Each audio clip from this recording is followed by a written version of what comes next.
नेत्रदान जनजागृती अभियान उत्साहात संपन्न. नागरिकांना नेत्रदानाचा संदेश.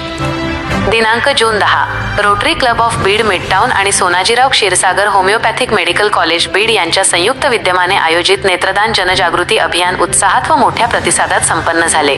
कार्यक्रमामध्ये नेत्रदानाचे सामाजिक महत्त्व, मृत्यूनंतर नेत्रदानामुळे दृष्टीहीन व्यक्तींना मिळणारा प्रकाश आणि नेत्रदानाविषयी असलेल्या गैरसमजुती दूर करण्याबाबत सविस्तर मार्गदर्शन करण्यात आले. उपस्थित नागरिक, विद्यार्थी व प्राध्यापकांनी या अभियानात उत्स्फूर्त सहभाग नोंदवत नेत्रदानाचा संदेश समाजाच्या प्रत्येक घटकापर्यंत पोहोचविण्याचा संकल्प केला. यावेळी मान्यवरांनी नेत्रदान हे मृत्यूनंतरही दुसऱ्यांच्या जीवनात प्रकाश निर्माण करणारे श्रेष्ठ दान असल्याचे सांगत नागरिकांनी नेत्रदानासाठी पुढाकार घ्यावा असे आवाहन केले. या उपक्रमामुळे नेत्रदानाबाबत जनजागृती निर्माण होण्यास मोठी मदत झाली असून समाजामध्ये सकारात्मक संदेश पोहोचला आहे. कार्यक्रमाच्या यशस्वी आयोजनाबद्दल rotary club of Beed midtown व Sonajirao Kshirsagar homeopathic medical college यांच्या प्रयत्नांचे सर्व स्तरांतून कौतुक करण्यात आले.